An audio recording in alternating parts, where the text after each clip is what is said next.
Hello दोस्तों, study mode में आपका स्वागत है। बिहार पुलिस कांस्टेबल वाले अभ्यर्थी काफी परेशान है। कॉल, मैसेज, कमेंट बार बार किया जा रहा है कि सर बता दीजिए कि आखिर एनसीएल ईडब्ल्यूएस पर क्या होगा। सर बता दीजिए जिनका रिजल्ट नहीं हुआ है उनके साथ क्या होगा, कट ऑफ क्या है सर, ये सब जिक्र कर दीजिए। आज आप सभी के लिए वीडियो लेकर मैं आया हूं और ये सबसे मेन जो टॉपिक आपको होने जा रहा है, ये होने जा रहा है ईडब्ल्यूएस एनसीएल। सिलेक्टेड अभ्यर्थी भी परेशान है और जो सिलेक्ट नहीं हुए हैं वो भी परेशान है। सभी को पता था कि 12 लाख लड़के हैं, इसमें से 1,07,079 रिजल्ट दिया है, तो लगभग 11 लाख लड़के बाहर होंगे। ठीक, ये आपको इसमें कोई इफ एंड बट नहीं था। हाँ, ऐसा भी अभ्यर्थी है जिनका अच्छा स्कोर होने के बाद भी बाहर हुए और संदेह के घेरे में सीएसबीसी है। उनको ये संदेह खत्म कर कर कट जारी कर कर एक स्कोर कार्ड दे देना चाहिए कि आपका मार्क्स कितना है, ये आयोग को काम करना चाहिए। सबसे पहले जिसलिए मैं ये वीडियो बना रहा हूँ वो एनसीएल ईडब्ल्यूएस के लिए है। काफी लोगों ने बोला कि सर इस पर बता दीजिए क्या कैसे चल रहा है और इसका क्या सलूशन हो सकता है। अभी भी शुतुरमुर्ग की तरह जो बालू में मुंडी गाड़ रखे हैं कि इससे कोई प्रॉब्लम नहीं होने वाला है, तो समझ लीजिए प्रॉब्लम उस समय होता है जब आप सोच भी नहीं सकते कि इससे प्रॉब्लम होने वाला है और सीधे आपका रिजल्ट से बाहर हो जाएगा।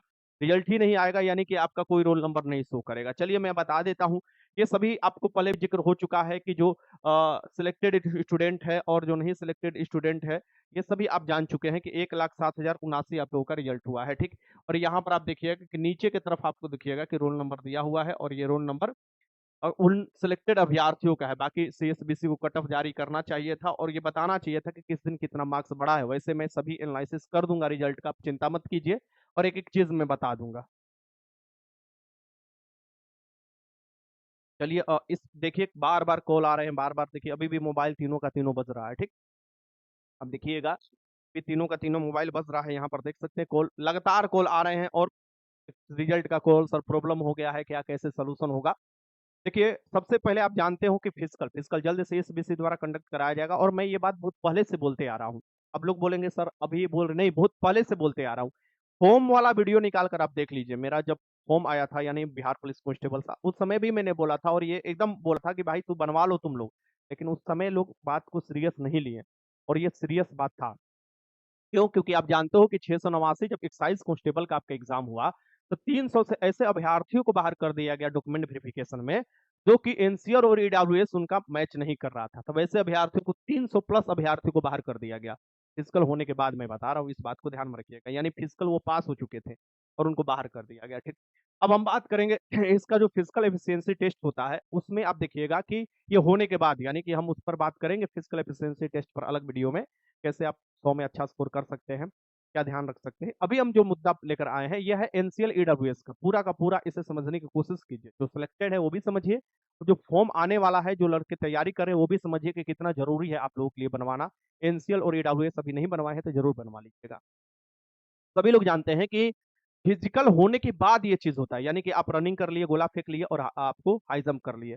उसके बाद क्या किया जाता है कि आपको गेट पास दिया जाता है, फिर जाकर आप डॉक्यूमेंट्स लाते हैं, डॉक्यूमेंट वेरिफिकेशन कराते हैं। उसके बाद क्या होता है कि आपके डॉक्यूमेंट्स पर 3 प्रकार के आपको सिग्नेचर, यानी वहां के जो आपको चेक करने वाले होते हैं, ये तो फील्ड लिख देंगे। अगर आपको ज्यादा डिफरेंट है, जैसे डेट ऑफ बर्थ हो गया, जैसे आपके नाम में ही पूरा डिफरेंट देखने को मिल सकता है, या बहुत से ऐसे जो आपको कट ऑफ कैटेगरी हो गया, अगर ये सब गलत पाया जा रहा है तो आपके डॉक्यूमेंट फील्ड लिख दिया जाएगा। और फील्ड अगर लिख दिया जाता है, नहीं, पहला जो लिखा जाता है वो फेल्ड होता है, ठीक, डॉक्यूमेंट वेरिफिकेशन में। और अगर आपको एक मिनट, अगर आपको फेल्ड लिख दिया जाता है तो आप पूरी तरीका से खत्म, यानी आपका कोई अब कुछ नहीं है, वहीं पर आप समझिए कि आपका काम खत्म हो चुका है। ठीक, दूसरा नंबर, ये आपके सामने भी लिखा जा सकता है, फेल्ड तो ज्यादातर सामने ही लिखा जाता है, लेकिन एक होता है आपको मिसमैच। मिसमैच होता है आपका, ये अगर लिखा जाता है तो इसमें चांस होता है कि आपको सीएसबीसी कॉल करेगा और फिर से आपको डॉक्यूमेंट्स प्रस्तुत करने के लिए बोलेगा। और एक होता है पास, यानी पास वाला सिग्नेचर देकर उसे आगे भेज दिया जाता है कि नहीं, इनका कोई प्रॉब्लम नहीं है, ये सभी डॉक्यूमेंट्स अपना प्रस्तुत कर चुके हैं। इसमें सबसे डेंजर है फेल्ड वाला। जैसे आपको फेल्ड लिखा जाएगा, FAILD जो लिखा जाएगा, ये फेल्ड आपको लिखा जाएगा, इसमें आपको पूरी तरीका से काम खत्म। एफ से फेल्ड लिखा जाता है, ये एफ है, एक बात ध्यान में रखिएगा। और इस तरीके से आपको अगर फेल्ड लिख दिया जाता है तो समझिए कि पूरा का पूरा फिजिकल वाला मेहनत, रिटन वाला मेहनत सब बेकार। अब ये डॉक्यूमेंट्स पर ना लिखा जाए और आपका डॉक्यूमेंट्स पर पास वाला ट्रिक लगे, यानी कि आपका डॉक्यूमेंट्स प्रूव हो जाए कि आप पास है और बाद में आपको कॉल ना आए, इसके लिए सबसे बेस्ट तरीका मैं आपको बता रहा हूं और उसके लिए सबको साथ में आना होगा। बात ध्यान में रखिएगा। सबसे पहले एससी एसटी की हम बात करें तो एससी एसटी के लिए कोई मामला नहीं है। अगर आप एससी एसटी में फॉर्म डाले हैं तो आपको बस क्या प्रस्तुत करना होता है, तो आपको SC/ST सर्टिफिकेट, कभी का सर्टिफिकेट आप प्रस्तुत कर दीजिए और आपका निवास, बस यही चीज है कि आप सक्षम पदाधिकारी द्वारा निर्गत जाति प्रमाण पत्र यानी सर्टिफिकेट जो आपको SC/ST वाला होगा, और अस्थायी आवास प्रमाण पत्र। तो इनको कोई लोचा नहीं है, इनके मेल फीमेल दोनों के लिए, SC/ST के लिए कोई लोचा नहीं है, ठीक। हाँ, इस समय SC में जो तातवात आती थे तो बहुत से लोग गलत आपको जो इधर उधर भर दिए थे, उनको प्रॉब्लम इस बार होने वाला है, और जो बहुत से अच्छे से सुधार कर दिए थे और EBC में डाल दिए थे, उनको कोई प्रॉब्लम नहीं होगी, ठीक। फिर हम देखेंगे कि आपको पिछड़ा वर्ग और अत्यंत पिछड़ा वर्ग के लिए, यानी आपको बिहार में जो है BC दो कैटेगरी में हो जाता है। एक आपको BC1 BC सेकंड, तो एक BC सेकंड को BC बोला जाता है, और आपको BC फर्स्ट को EBC कहा जाता है। एक्सट्रीम बैकवर्ड क्लास बोला जाता है, उन्हें EBC जिसे बोला जाता है, यानी BC को दो भागों में। इनको क्या चाहिए, इनको मूल रूप से दो ही चीज चाहिए। क्या चाहिए, एक तो आपको एक आपको क्रीमी लेयर रहित प्रमाण पत्र चाहिए, ठीक, यानी आपको NCL चाहिए, जिसे कहा जाता है, इसे शॉर्ट फॉर्म में NCL क्रीमी रहित आपको आरक्षण चाहिए। तो और एक क्या चाहिए, अस्थायी आवास प्रमाण पत्र चाहिए। लेकिन लेकिन लेकिन आप सभी लोग जानते हैं कि लास्ट जुलाई, यानी अब मिड जुलाई कह सकते हो, लगभग 20 जुलाई जो था, वो आपको 20 जुलाई 2023 लास्ट डेट था फॉर्म भरने का। उससे पहले, अगर उससे पहले का आपके पास NCL है, ध्यान में रखना, उससे पहले 1 साल तक आपके पास NCL है, 1 साल तक, तो वो वैलिड है, उसमें कोई आपको फॉर्म नहीं भरना है। यानी आप कह सकते हो कि जुलाई 2000 जो आपका 23 है, उससे पहले तक आपका NCL है, 1 साल पुराना भी है, तो कोई दिक्कत नहीं है। लेकिन अगर 1 साल से अधिक पुराना है, मान लो तुम्हारे पास 22 का है, तुम्हारे पास 21 का है, 20 का है, तो तुमको क्या करना है, एक फॉर्म दिया जाएगा, उस फॉर्म को क्या करना पड़ेगा, तुमको भरना पड़ेगा, और उसको भी उसके साथ ले जाना पड़ेगा। फॉर्म देगा, खुद आयोग देगा, नहीं तो हम उस समय आपको बता देंगे कौन सा फॉर्म कौन से भर कर आपको ले जाइएगा, ठीक। क्या मैंने बताया कि अगर आपके पास, ध्यान में रखिएगा, फॉर्म अप्लाई होने के बाद मैं नहीं बोल रहा हूँ, नहीं, जो जुलाई आपको 20 के करीब जो जुलाई डेट था, उसके बाद अगर आप सोच रहे हैं कि मेरे पास NCL है और मैं आपको एलिजिबल हूं, तो फिर आपको बाहर करेगा, कोई इसमें कोई इफ एंड बट है, ये नहीं है। आपको क्या लग रहा है कि ये इतना छोटा मुद्दा है, भाई इस पर आप एक बार देख चुके हैं CSBC का आपको काम करने का तरीका, ऐसा नहीं है कि नहीं देखें, एक्साइज कांस्टेबल आपके सामने है, और आप अगर ये सोच रहे हैं कि इसको लेकर हम हाईकोर्ट में जाएंगे तो कुछ नहीं होने वाला है, अब ये सोच रहे हैं कि बीच में नियम नहीं बदला सकता, भाई पहले नियम दे चुका है, आप नियम नहीं समझे तो ये आपका गलती है। इसीलिए मैं बहुत पहले ही बोला था कि इसमें लोचा करेगा, और कर दिया लास्ट तक आते आते, तो इसलिए एक प्लेटफॉर्म पर आने की जरूरत है, यहाँ पर डरने की जरूरत नहीं है, एक प्लेटफॉर्म पर। हाँ, इस पर कहां पर, तो ये सभी चला गया है फिजिकल वाले टीचर के पाले में। अब वो किस तरीके से आपसे डील करते हैं, कैसे आप बात रखते हैं और कैसे इस बात को मनवाते हैं, अब उनको ऊपर ये चीज लागू होता है, ठीक। चलिए हम यहाँ पर और एक बात कर लेते हैं फिर से। NCL जिनका पुराना है वो चल जाएगा, फॉर्म भरने के लास्ट डेट से पहले आपके पास NCL है, तो आप समझिए आपके पास NCL है, कोई दिक्कत नहीं है। NCL बिहार का होना चाहिए, ये भी दिमाग में बैठा लीजिएगा, ठीक। निवास, तो निवास तो होगा तभी तब आपको आरक्षण की सुविधा मिलेगा, तो निवास तो आपके पास होगा ही होगा। और यही चीज महत्वपूर्ण है जो मैं आपको बताना चाह रहा था। हाँ, सबसे प्रॉब्लम किसके लिए खड़ा हो गया है, जिनके पास नए है, यानी फॉर्म भरने के बाद जिनके पास NCL है, उनके लिए सबसे बड़ा प्रॉब्लम खड़ा हो चुका है। अब उस पर क्या आयोग कर रहा है, वही चीज इसमें लिखा हुआ है, आप लोग पढ़ लीजिएगा। यहाँ पर जो मैं पढ़कर एक बार बता भी देता हूँ कि आपके मन में कोई डाउट ना बचे। हाँ, यहाँ पर देख सकते हो कि हाँ, विगत 1 वर्ष पूर्व, यानी कि फॉर्म आने के 1 वर्ष पूर्व, यानी विगत 1 वर्ष पूर्व से निर्गत क्रिमिनल रहित प्रमाण पत्र होने पर समान प्रशासन विभाग बिहार सरकार की प्रपत्र संख्या 15,440 दिनांक 5/12/2017 के अनुसार विहित प्रपत्र घोषणा पत्र भी संलग्न करना अनिवार्य होगा, यानी कि घोषणा करना होगा। अगर पुराना है तो विगत 1 वर्ष पुराना है, पूर्व मने पुराना होता है, पहले होता है, आपको घोषणा पत्र देना होता है। हाँ, अब जितने भी टीचर है पटना के, रिटेन हो या फिजिकल हो, ठीक, जितने भी हैं, अब आपके पास मुद्दा मिल चुका है, ठीक। अब लड़िए आप बोलते थे ना कि सर जो है वैसे ऐसे मुद्दे उठाते हैं जो कि नहीं है। तो अभी जितने भी लोग आए थे, जैसे रिजल्ट नहीं होने के बाद बहुत से लोगों को ये बताया जा रहा था कि ये हुआ है वो है, आपके पास मुद्दा बचा हुआ है, मैं आपके पास मुद्दा दे चुका हूं, अब लड़िए आप, ठीक।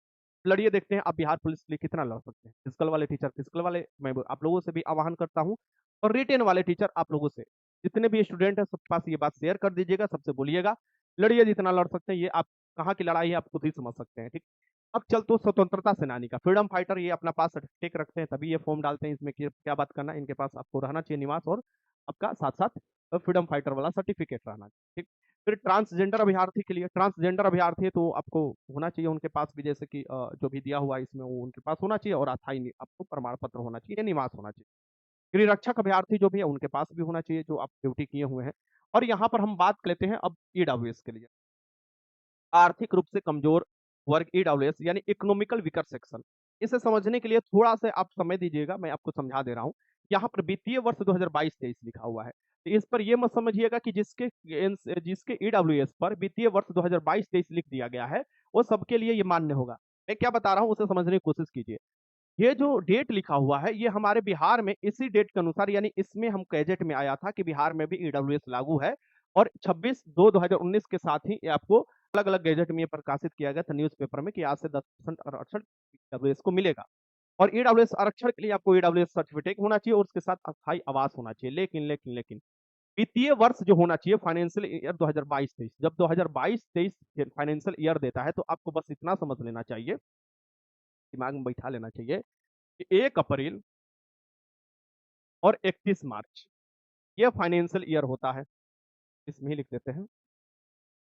हाँ, 1 अप्रैल से 31 मार्च के बीच में फाइनेंशियल ईयर होता है। यानी कि 1 अप्रैल 2022 से लेके 31 मार्च 2023 तक आपका फाइनेंशियल ईयर है। यानी ये जो आप बनवाइएगा, यानी ये कहने का मतलब ये है कि आपके 31 मार्च के बाद वाला ईडब्ल्यूएस, ये ध्यान में रखिएगा। 31 मार्च के बाद वाला जो ईडब्ल्यूएस है, उस पर ये चीज़ लिखते हुए दिखाई देता है। कौन भैया? तो वित्तीय वर्ष 2022-23। फिर से मैं बता देता हूं कि 31 मार्च के बाद वाला जो डेट होता है उसी पर आपको दिखाई देता है 2022-23 लिखते हुए। अब यहां पर एक लोचा और है कि एक्साइज कांस्टेबल में भी सेम ऐसे आपको नोटिस आए थे, मैं अभी दिखाऊंगा आपको। उसमें भी वित्तीय वर्ष 21-22 लिखा हुआ था और डेट भी दिया हुआ था, ये वित्तीय वर्ष इतना जो मैंने अभी यहां पर लिखा।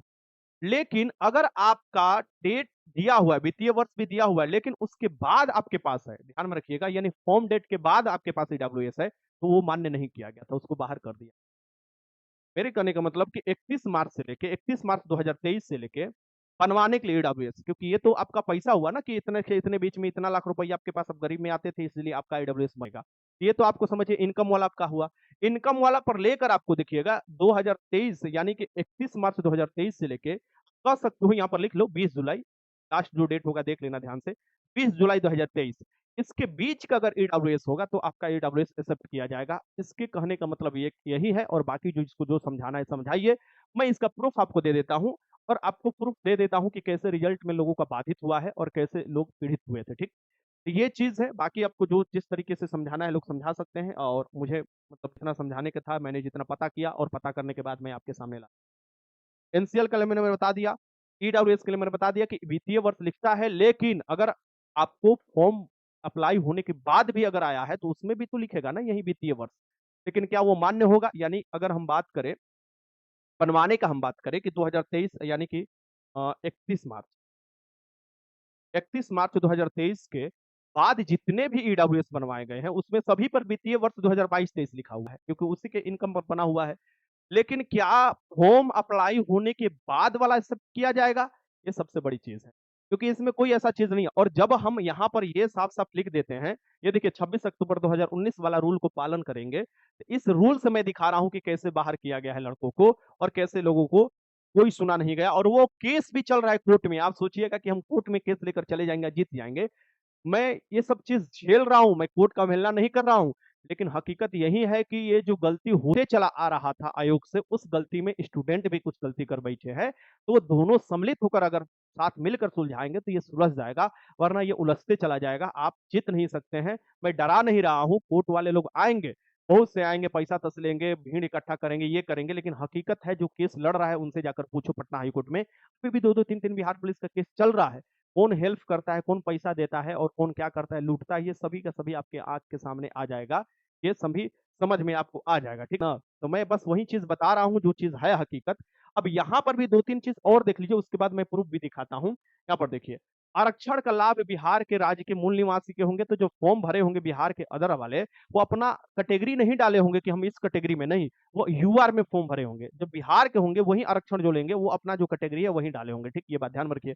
अनुसूचित जाति, अनुसूचित जनजाति, अत्यंत पिछड़ा वर्ग की कोटि का आरक्षण दावा करने वाले महिला अभ्यर्थी, विवाहित या अविवाहित, वो अपने पिता के नाम पर ही आरक्षण का दावा करेंगे। यानी कि आप कह सकते हो कि जो क्रीमी लेयर रहित प्रमाण पत्र होगा वो अपना पिता के नाम पर होगा, ठीक, न कि पति के नाम पर। कौन वाला भैया? ध्यान में रखना, ईडब्ल्यूएस नहीं, आपको एससी, एसटी, ईबीसी और बीसी, ये चार जो ऐसी कैटेगरी है जिनका आपको जो ईडब्ल्यू जो आपको क्रीमी लेयर यानी एनसीएल होगा, ये पति के नाम पर होगा, माफ करना, सॉरी, पिता के नाम पर होगा, क्योंकि आरक्षण पिता के नाम से मिलता है, एससी, एसटी और ईबीसी और साथ में रखिएगा बीसी का। पति के नाम पर नहीं, विवाहित है या नहीं है, ये जो आप एनसीएल बनवाइएगा, ध्यान में रखिएगा, ये आपका पिता के नाम पर, क्योंकि आरक्षण जो है ये आपको पिता के नाम से होता है।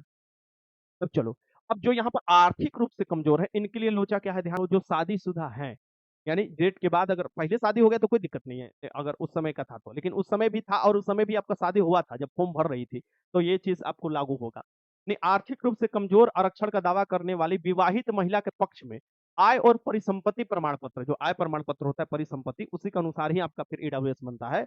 पर अभ्यर्थी के जो है, अभ्यर्थी जो उनके पति के साथ रहने की स्थिति में उनके पति के अस्थायी निवास यानी अंचल से निर्गत होगा, क्योंकि ईडब्ल्यूएस 1 साल के पैसे पर आपको जो जारी किया जाता है, वो ये कहता है कि जो पति होंगे, अगर वो धनिक मिल गए तो फिर आपका ईडब्ल्यूएस वाला मामला खत्म होता है ना, क्योंकि पति अगर आपका धनिक मिल गए और आपका शादी हो गया, तो पति कमा ही रहे हैं, तो फिर तो आपको फाइनेंशियल आपको प्रॉब्लम नहीं है, तो इकोनॉमिकल वीकर सेक्शन में तो आप रही नहीं, तो आप उनका जो आय वाला सर्टिफिकेट है उसके अनुसार आप ईडब्ल्यूएस बनवाइएगा।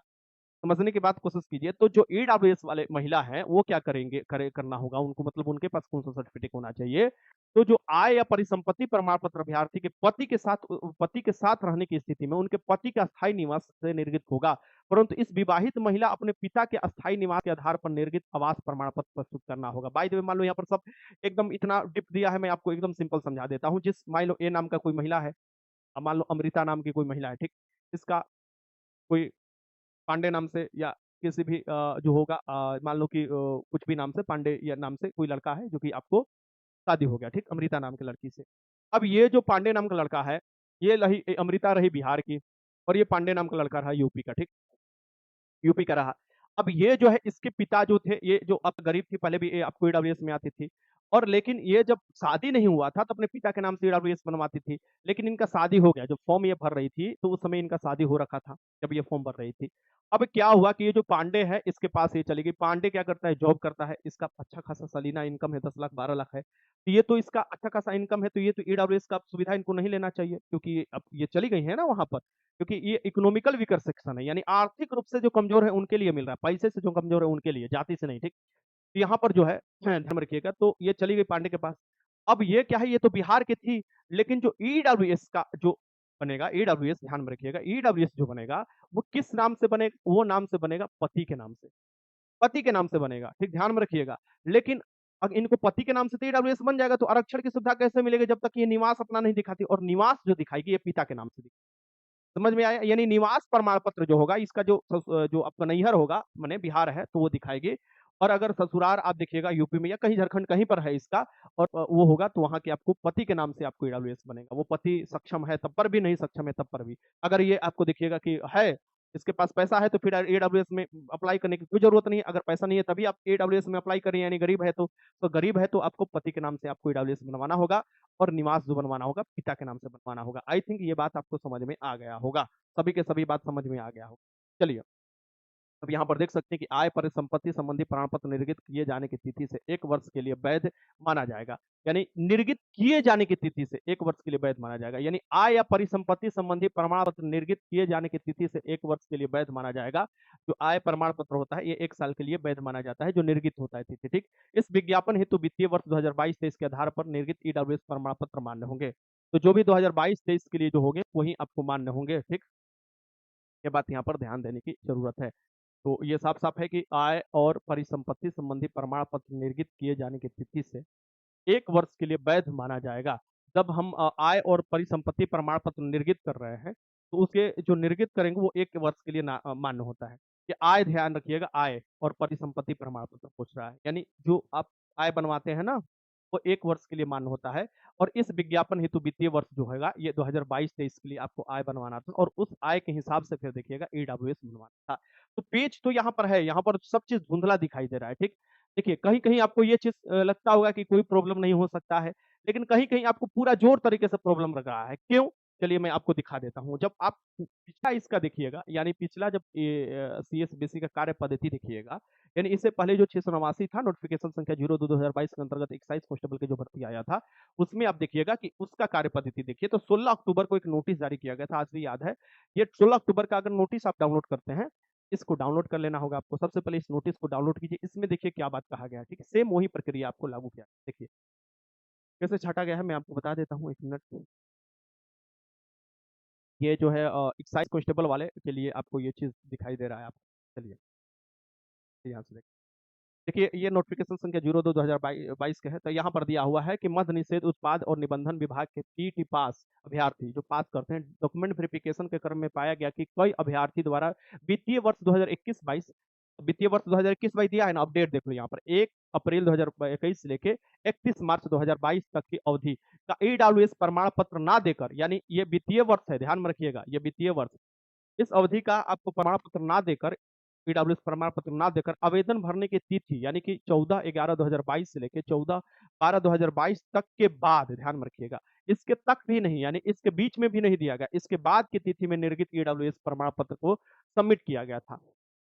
ये कहने का इसका मतलब है कि आप जो हम मांगे थे वो ना देकर और लास्ट जो डेट था उसमें भी आप ना देकर उसके बाद जब ईडब्ल्यूएस आप प्रस्तुत किए थे, उस कारण से ये चीज क्या किया गया है। फिर आप देखिए ये क्या किया गया है कि विदित हो कि बिहार सरकार समान प्रशासन विभाग के पत्र संख्या, ये जो दिया हुआ है कंडक्ट का 7 में उल्लेखित है कि आर्थिक रूप से कमजोर वर्ग के अधीन आरक्षण का लाभ हेतु अभ्यर्थी के परिवार के सभी स्रोतों से कुल वार्षिक आय 8 लाख रुपये से कम होनी चाहिए। वार्षिक आय में सभी ये जो चीज है ये चीज आपको शामिल होता है जो भी यहाँ पर दिया हुआ है। ठीक, फिर नीचे देखिएगा इस सूचना के माध्यम से कहना है कि बिहार सरकार द्वारा निर्गत दिशा निर्देश के अनुरूप, देखो यहाँ पर 2021-22 में परिगणित वार्षिक आय के अनुसार, परिगणित वार्षिक आय ध्यान में रखिएगा, एक साल के लिए जो होता है, ठीक, आय के अनुसार ईडब्ल्यूएस प्रमाण पत्र केंद्रीय चयन पर्षद सिपाही भर्ती बिहार पटना स्थित हार्डिंग रोड में आपको मंगवाया गया था, यानी आपको लाकर देना है। ये चीज जो है ये आपको लास्ट कहा गया था, आपको चांस जो दिया गया था जिसके बाद किसी ने नहीं दे पाए थे तो उनको बाहर कर दिया गया था।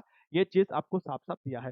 तो आप यहाँ से समझने की कोशिश कीजिए कि ये मांग क्या रहा है और वो चीज जो बता रहा है वो सेम चीज, सेम नियम, वो चीज जो आपको लागू होता है बिहार सरकार में, ये सेम नियम का आपको धरना देकर ये चीज बोल रहा है। ठीक, इससे पहले भी आप जाएंगे तो यहाँ पर आप देख सकते हैं। चलिए मैं आपको एक और नोटिस रिजल्ट दिखा देता हूँ और उस रिजल्ट में क्या कैसे बाहर किया गया है लोगों को, वो भी देख लीजिए कि आपका दूध का दूध पानी का पानी हो जाए। ऐसा चीज नहीं है कि कोई भी चीज हाइड है, हाइड नहीं है। हाँ, यहाँ पर आप देख सकते हैं कि कहाँ गया, देखो फाइनल रिजल्ट यहाँ पर दिया है, फाइनल रिजल्ट को डाउनलोड करो। ठीक, तो उस समय में ही बताया गया था, इसका भी केस आपको चल ही रहा है, लड़के लड़की हाईकोर्ट में अपना जो केस किए हैं उसका चल ही रहा है। तो यहाँ पर आप देखिएगा कि फाइनल रिजल्ट में आप देखिएगा, नीचे की तरफ आइए, रिजल्ट ये देखिए, यहाँ पर फाइनल रिजल्ट जब आता है जब फिजिकल के बाद डॉक्यूमेंट वेरिफिकेशन हो जाता है। ठीक, यानी ईडब्ल्यूएस एनसीएल प्रमाण पत्र समर्पित करने के कारण 313 लोगों को, यानी कि 313 लोगों को असफल घोषित कर दिया गया था। कितना भर्ती आप देख सकते हैं कि रनिंग में 1471 लोग आपको फेल हुए थे, उसके बाद सेकेंड स्तर पर देखा जाए तो 313 लोग डॉक्यूमेंट वेरिफिकेशन में, जो कि खास करके लिखा हुआ है कि त्रुटिपूर्ण, यानी कि त्रुटिपूर्ण, इनके कहने का मतलब कि जो हम मांगे थे वो नहीं दिए थे और एनसीएल ईडब्ल्यूएस प्रमाण पत्र समर्पित करने के कारण इनको हम बाहर कर दिए थे। तो ये चीज है, बाकी और डॉक्यूमेंट वेरिफिकेशन में तो बाहर किया ही गया था, मेन रूप से जो ये किया गया था ये किया गया था। और ये इसमें भी ये चीज लिख दिया गया था कि हमने जो मांगा था प्रमाण पत्र नहीं दिया गया था, जिस कारण से अब लिखित परीक्षा में आप देखिएगा कि लिखित परीक्षा में आधार पर चयनित अभ्यर्थी जो हुए थे 3445 अभ्यर्थी हुए थे, जिनका आपको डॉक्यूमेंट्स जो आपको फिजिकल शारीरिक दक्षता परीक्षा है तो कुल 2400 आपको 2644 अभ्यर्थी उपस्थित हुए थे। तो 2644 अभ्यर्थी उपस्थित हुए थे, इसमें से 300 अभ्यर्थी प्लस है ना जी जो फिजिकल निकाले थे उनको बाहर कर दिया गया था ये डॉक्यूमेंट्स में। तो मुझे लगता है कि ये जरूर इस पर आपको जो है आयोग से मिलना चाहिए और आपको ये पर दूध का दूध पानी का पानी कर लेना चाहिए और कम से कम मनवा लेना चाहिए कि इस बार ये छूट होना चाहिए और इस बार एनसीएल हो या ईडब्ल्यूएस हो, क्योंकि बहुत से अभ्यर्थी एनसीएल जो बनवाए हैं उनको पता ही नहीं था कि एनसीएल क्या होता है, बस वो टिक मार दिए थे और कुछ ऐसा नोटिफिकेशन में भी पूरी पूरी तरीका से आपको साफ साफ नहीं दिया हुआ था। इसलिए लड़कों का भी यहाँ पर गलती तो देखिए है, आयोग तो साबित कर सकता है गलती है, लेकिन लड़के समझ नहीं पाए थे, आयोग जो है पूरी तरीका से नहीं ये बात रख पाया था सामने। और लड़कों को मिलना चाहिए, साथ में आना चाहिए और साथ आएगा तभी कुछ हो पाएगा, वरना हर जगह ऐसे आपको आएंगे, हर जगह आप बढ़ते चले जाएंगे तो आपका बात नहीं माना जाएगा। आंसर के लिए, कट के लिए मैं पहले बहुत चिल्लाया, बहुत लोगों का साथ मांगा, किसी ने नहीं दिया, लेकिन जैसे ही रिजल्ट आया सब लोग उंगली उठाने शुरू कर दिए। ठीक है, बाकी जितने भी काम पर काम करना था वो आदमी काम किया।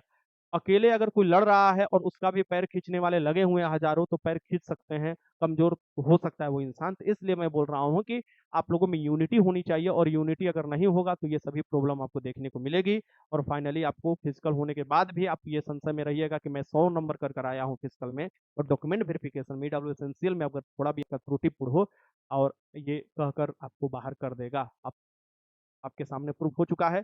तो ये चीज़ पर बात रखने की ज़रूरत है। कोई भी जो भी पर्सन है जो बात रख सकता है अच्छे से, सामने जाइए, लोगों को साथ में लेकर जाइए जिनका रिजल्ट हुआ है, क्योंकि वही कैंडिडेट हैं जिन प्रभावित हो रहे हैं, उनको लेकर जाइए और ये बात रखने की कोशिश कीजिए। चलिए अगले वीडियो में मिलते हैं। आप क्या सोचते हैं ज़रूर बताइएगा, हम हमेशा आप लोगों के साथ हैं।